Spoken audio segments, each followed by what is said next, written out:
Hello बच्चों, और question is 4 moles of a certain ideal gas at 30 degree Celsius are expanded isothermally to 3 times of its volume and then heated at this constant volume until its pressure is raised to its initial value.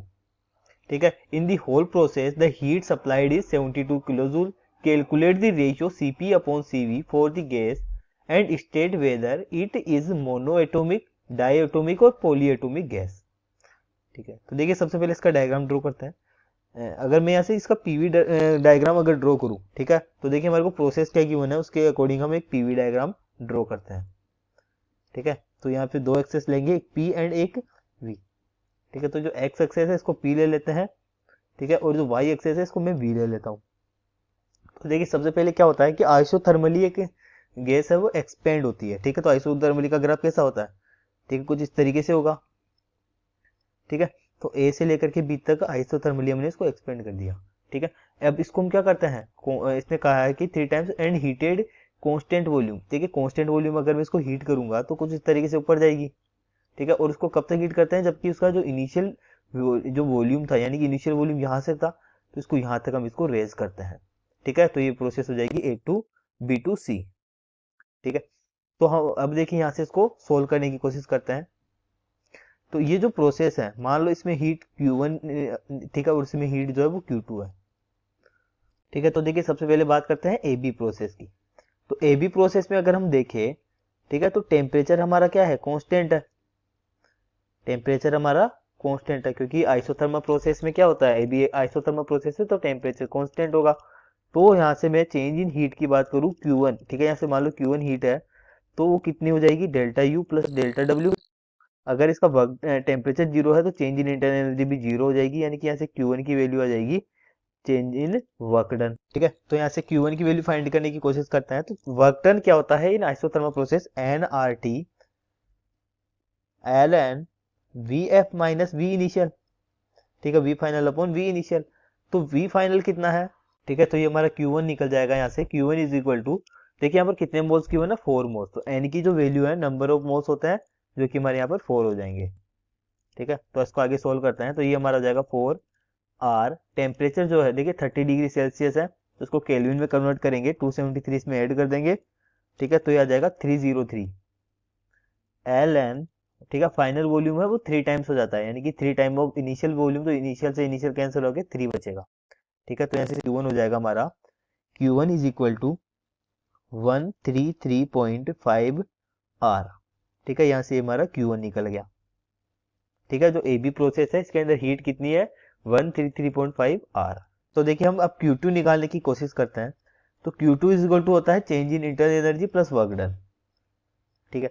तो अगर मैं BC process की बात करूं, ठीक है, तो BC process में Q2 है, तो BC प्रोसेस में देखिए कांस्टेंट वॉल्यूम प्रोसेस है, तो वर्क डन इस बार जीरो हो जाएगा.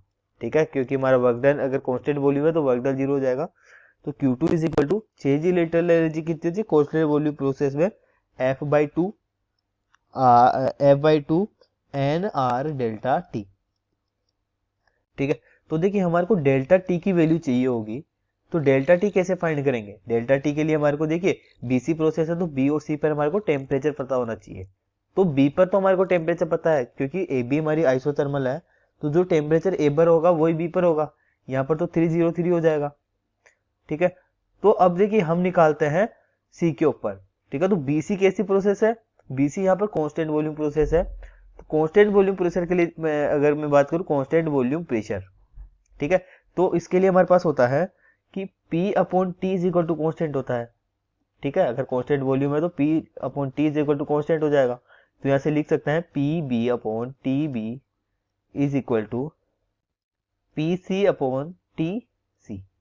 ठीक है. तो मेरे को टेम्परेचर एट सी फाइंड करना है, तो temperature at C is equal to क्या हो जाएगा यहाँ से, देखिए इसको फाइंड करने के लिए क्या करते हैं हम.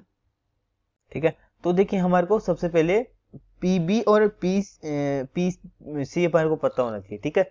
तो देखिए अगर मैं यहाँ से पीबी निकालना चाहूँ, ठीक है, ठीक है, तो देखिए टीसी मेरे को फाइंड करना है. तो इसके लिए देखिए एक चीज हम पहले ये फाइंड कर लेते हैं कि पीबी कितना होगा. पीसी जो है देखिए पीसी की अगर हम बात करें तो वो इनिशियल प्रेशर के इक्वल हो जाता है.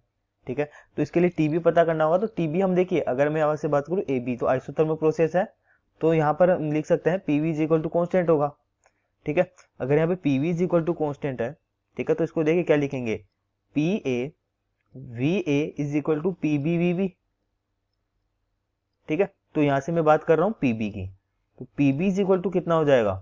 ठीक है, अगर हम बात करें यहाँ से पीबी इज इक्वल टू कितना हो जाएगा, देखिए यहाँ से वी और ये हमारा इनका रेशियो कितना होता है, V A upon V B का जो रेशियो है वो 1/3 है।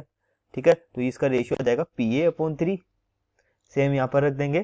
ठीक है, तो इसको कैंसिल करते हैं, तो देखिए पी ए अपॉन 3, ठीक है, अपॉन टीबी जो है वो 303 है, इज इक्वल टू पीसी जो है वो इनिशियल टेम्परेचर के इक्वल हो जाता है, और टीसी ये मेरे को फाइंड करना है। ठीक है, तो पीए से हमारा पीए कैंसिल हो जाएगा, तो यहाँ से हमारे पास टीसी की जो वैल्यू निकली वो हो जाएगी। ठीक है, तो ये आ जाता है 909 केल्विन। ठीक है, ये हमारा यहाँ से टेम्परेचर एट सी निकल गया। ठीक है, तो हम यहाँ से डेल्टा टी निकाल सकते हैं। ठीक है, तो देखिए यहाँ से हम Q2 निकालते हैं, Q2 इज इक्वल टू हो जाएगा यहाँ से F/2 मल्टीप्लाई N की वैल्यू 4 है, ये हो जाएगा R, और डेल्टा 2 कितना हो जाएगा, देखिए 909 माइनस 303। ठीक है, तो ये हमारे यहाँ से निकल जाता है, ये देखिए 2 टाइम्स कैंसिल हो जाएगा, तो यहाँ से Q2 इज इक्वल टू हो जाएगा F मल्टीप्लाई 2R। ठीक है, तो यहाँ से हो जाएगा 606। ठीक है, तो यहाँ से देखिए Q2 इज इक्वल टू हो जाएगा, देखिए इसको मल्टीप्लाई करते हैं 2 से, तो 12। ठीक है, ये हो जाएगा 1 एंड 12, 12 FR। ठीक है, यहाँ से हमारा Q2 निकल गया। ठीक है, तो अब देखिए क्वेश्चन में हमारे को बोला गया है कि जो होल प्रोसेस की हीट है वो हमारे को 72 किलो जूल है। ठीक है, यानी कि Q1 plus Q2, Q1 plus Q2 जो है, ठीक है, वो हमारे को गिवन है, ठीक है, 72 किलो जूल, यानी कि 10⁻³ जूल। ठीक है, तो देखिए इसको हम यहाँ से सोल्व करते हैं। ठीक है, तो Q1 एंड Q2 की वैल्यू यहाँ पर हम पुट कर देंगे। ठीक है, ठीक है, तो इसको देखिए यहाँ से सेपरेट कर लेते हैं। अब देखिए सिंपली वैल्यूज पुट करते हैं, तो देखिए Q1 हमारा कितना है 133.5 R, प्लस Q2 हमारा कितना निकला 12 FR इज इक्वल टू 72000। ठीक है, तो यहाँ से R कॉमन लेके इधर भेजेंगे, डिवाइड में चला जाएगा। ठीक है, तो देखिए 12 F, ठीक है, F इज इक्वल टू कितना हो जाएगा 72000 डिवाइड बाई R का डिवाइड लग जाएगा, यानी 8.31। ठीक है, और ये जो ये माइनस हो जाएगा 133.5। ठीक है, तो मेरे को यहाँ से F निकालना है। ठीक है, तो इसको सोल्व कर लेते हैं सबसे पहले।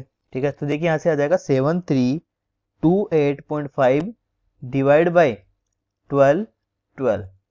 ठीक है, तो डिग्री ऑफ फ्रीडम हमारा अप्रोक्सीमेट निकलता है 6 के इक्वल। तो हमारे को क्वेश्चन में पूछा गया है कि हमारे को गामा की वैल्यू फाइंड करनी है, यानी कि CP/CV की वैल्यू फाइंड करनी है। ठीक है, तो CP/CV जो है वो कितना हो जाएगा यहाँ से, देखिए CP, अगर मैं CP को लिखना चाहूँ तो CV प्लस R लिख सकते हैं। ठीक है, अपॉन CV, तो गामा इज इक्वल टू हो जाएगा यहाँ से 1 प्लस R अपॉन CV। ठीक है, तो इसको हम ऐसे भी लिख सकते हैं 1 प्लस R अपॉन CV की जो वैल्यू है उसको लिख सकते हैं FR/2। ठीक है, तो 2 हमारा ऊपर चला जाएगा, तो यहाँ से गामा हमारा कितना जाएगा, देखिए 1 प्लस, ठीक है, यहाँ पर देखिए इस R से R कैंसिल हो जाएगा, यानी कि 2/F। ठीक है, तो देखिए हो जाएगा 1 प्लस 2/6, यानी कि गामा इज इक्वल टू हो जाएगा 1 प्लस 1/3। ठीक है, इज इक्वल टू 1.33। ठीक है, ये हमारी मिल गई CP/CV की वैल्यू। ठीक है, तो एक चीज हमारे को गामा की वैल्यू पूछी थी, और एक पूछा है कि गैस कैसी है। ठीक है, तो डिग्री ऑफ फ्रीडम हमारा 6 निकला है, तो हमारी गैस कैसी होगी, पॉली एटॉमिक गैस होगी। ठीक है, I hope you understand this whole concept. Thank you, best of luck.